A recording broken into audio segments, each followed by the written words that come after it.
Welcome to another video. In this video, we're going to be going over why you need a CRM, why businesses have CRMs, and how to use it to get the most lucrative results for your business. Now, CRM stands for Customer Relationship Management. So, why is a CRM important? The reason why a CRM is important is because it helps you turn your business into an asset. An asset is something that brings money to the business or person. If you have a system around your business, then you will be able to walk away, go do what you want to do. You have more time. Obviously, you can still work in the business, but if you decide, maybe you want to go out of town for a couple weeks, the business is still running for you.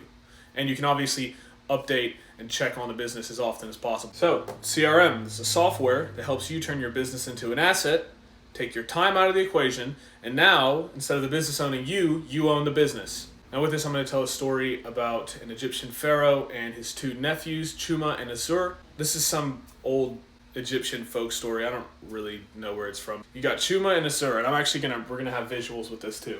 All right, so Chuma and Assur, you can tell the difference because Assur has hair. If that looks like hair to you, I'm not an artist.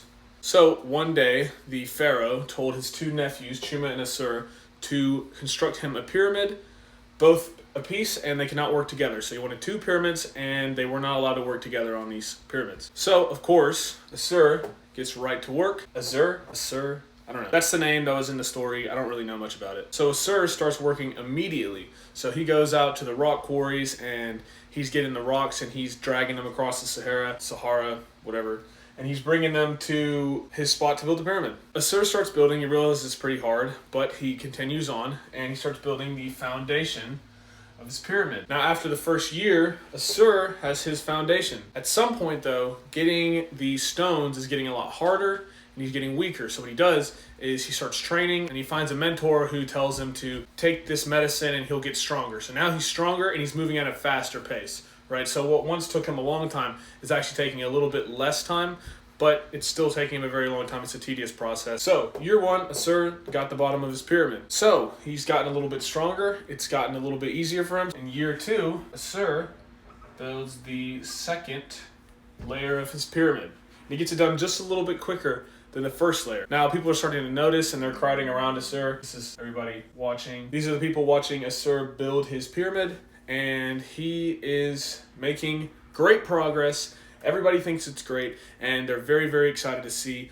where this pyramid goes. Now, at some point, Assur goes over to Chuma's plot of land, and he notices that there's not even a single block laying down. Also want to mention this, the pharaoh said that once they get finished, they get all the luxury that they want, and they get to live in the palace free from working for the rest of their lives. So they're both on a mission to get these rewards, these luxuries that the pharaoh promised. Of course, they can both actually obtain the rewards, but they both have to finish their pyramids. So Assur goes over to Chuma's plot of land, notices that there's nothing there, and then he goes over to Chuma's house, and he finds Chuma sitting at his desk working on something. And Assur comes in and goes, Chuma, what are you doing? We're supposed to make these pyramids for the pharaoh. He's going to be mad at you. It's been 2 years and you haven't made any progress. Chuma looked at Assur and said, you make your pyramid, I'll make mine. So Assur left. He was really mad. He got back to work, and by year three, Assur now had his third level of the pyramid. He's struggling, okay? He's taking a long time to get this done. Obviously, they're getting a bit older, so Assur's getting weaker, and he keeps taking these medicines that this doctor prescribed him to gain more muscle, and he's working out really hard trying to gain muscle so he can move a lot quicker. Chuma hasn't gotten started. Now, after 3 or 4 years, Chuma has designed a tool. Nobody's ever seen that before. It's very, very, very interesting. Chuma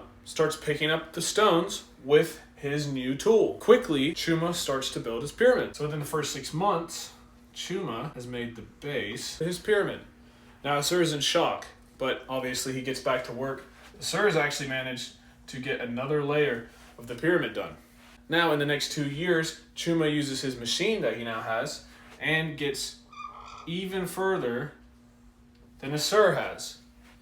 And his looks better. Look at how much nicer his looks than this one. Assur is in shock, but again, he keeps getting to work. And to kind of close this off, Chuma finishes his pyramid in 8 years. Meanwhile, Assur is still working. Chuma gets to go into the palace, like the pharaoh said, and obtain his rewards for building this pyramid, while Assur is still out there moving stones. Moral of the story, Assur built the pyramid with what he knew, and Chuma used a system to build the pyramid for him, and he actually got to achieve the wealth promised to him by the Pharaoh. This is why you need to have a system in place in your business if you want to keep it running and take your time out of the equation and make more cash flow. Would you rather be Chuma with the system or a Sir that's doing the hard work little by little? Two best systems in business are human resources and software resources. We moved into a digital age and it's become a lot easier to take care of your business online and remotely. And even if you've seen with the coronavirus, people are moving on to online jobs. So again, we're making our business an asset. So if you watch the first course on how to scale and how these large corporations are scaling, you kind of already have a basic understanding of what a CRM already is, right?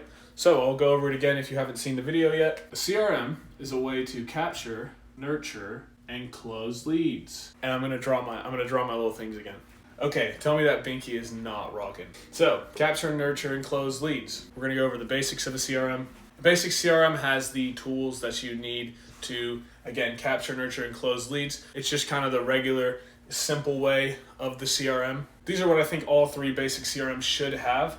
A way to contact the clients, a way to book appointments, and a way to view pipeline status and take care of current clients. Now I'm gonna go ahead and just get into these just a little bit. Now with most CRM packages, you are actually able to link all of your social medias, email, text to the CRM and view all your text messages. You also get a business phone number. So you actually take that phone number and then wire the calls to your phone. That way you're not getting spam calls, and you can also know when you're getting a lead. And they'll usually give you a reminder too, like John is calling, you have a new lead. This is just a basic way of how the rerouted phone will connect with you.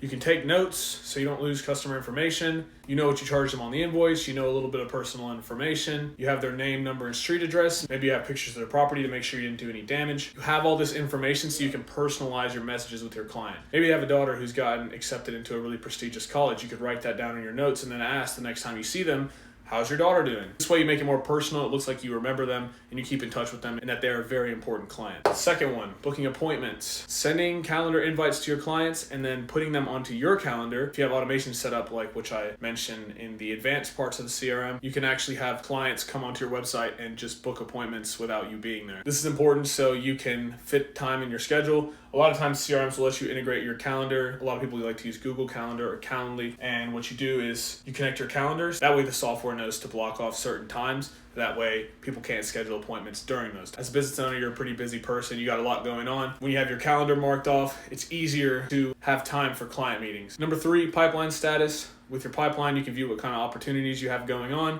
You can see the stages of where your clients are. So say for example, they book an appointment and then you send them the quote and then the job's in progress and then you finish, the job's completed. So you can move them around through those pipeline stages and you can track how much money you're making, what jobs you have in progress, and of course, what leads you have in your pipeline. This is important, especially if you have multiple teams, then you can just go in and check and see what they have going on, or you can have multiple pipelines set up for multiple teams. So team A has a pipeline and you can see who they're working on right now. And then team B has another pipeline. You can see what they're working on right now. And you can keep bringing leads in and out the pipeline. That's how you pay attention to your customers and also view your cash flow. You can have other pipelines set up for bringing in leads. As soon as the leads come in, you can filter them through, see if they responded. You can send them nurturing text messages. Say they didn't answer, you can send them a text in a month or two, see if they're still interested in the service. There's a lot you can do with pipelines, and there's a lot you can do with CRMs. Like I said, there is a walkthrough of a CRM in the next portion of this course, so just go ahead and check that out after this. Now on to the more advanced side of the CRM. We have here create automations, build funnels and websites, reputation management, and also accept payments. This isn't in all CRMs, but this is very exclusive to our CRM system. You can create automations. The benefits of creating automations is to send out emails and text without even being there. You can also make email campaigns with templates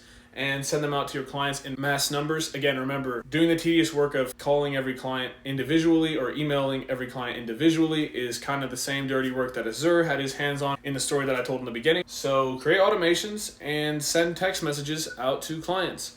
This also means that you spend less time in the business and more time for yourself. You're not answering calls all day, answering text messages, sending out emails. The software is doing it for you. So we're moving into the age of AI. You can actually leverage AI softwares like ChatGPT to answer messages for you and send out text based on the text that they sent you. So they can have a full conversation with an AI bot. It's kind of creepy, I know. And again, take them steps forward to the service. They can also send out calendar invites so that way people are coming right into the CRM from the text messages. Building funnels and websites. Not having a website is a nightmare for your business. You cannot attract buyers who are interested in solving the problem. You have the result, sell the result. And if they can't find you, then they can't buy from you. Simply said. I've gone over this plenty of times in the course. You have to have a website and you have to build funnels to bring people into those websites. Reputation management, I'm not going to go over this too much. We've talked about it, but with advanced CRMs, you can actually send out review requests and answer these reviews as soon as they come to you. You'll be able to see that inside the contact messaging tab.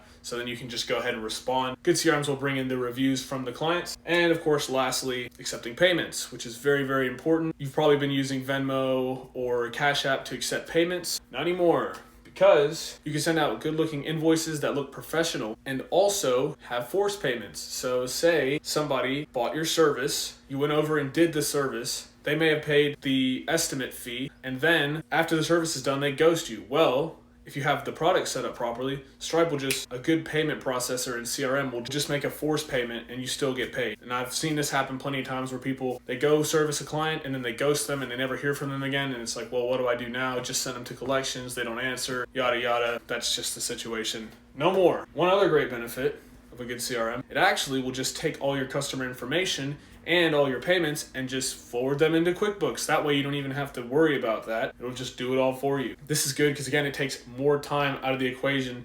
You could be like Chuma, get to luxury quicker. Make your business an asset. I cannot stress this enough. These are some of the systems that help you make that business dream a reality. If you want more time, you have to take yourself out of the business and let the business run for you.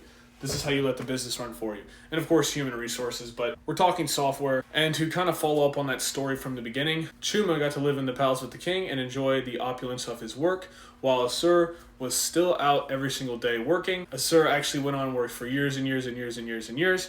He eventually got older, so it was harder for him to get the job done. Eventually, one day he became an old man. He finished the pyramid and actually died on the completion. I was actually making some final edits to the course and I noticed that the back half, the video got cut off. So I'm just gonna kind of finish it up really quickly. Asur never got to experience the luxuriousness of the palace with his brother and the pharaoh, and he died. This is what happens if you don't turn your business into an asset, like I've said hundreds of times in the course. So what you can kind of take away from that is that Chuma used a system and took the shortcut to glory, while Asur actually ended up working for the rest of his life. If you implement some of these strategies in this course and you get a CRM and different tools to help you grow your business, you can actually just shortcut out and you can live the life that Chuma lived. Thank you for watching. I just wanted to go ahead and finish up the back half. Apologize that it got cut off like that. Again, if you're getting any help from this course, let me know about it. I'd really appreciate it. Thank you.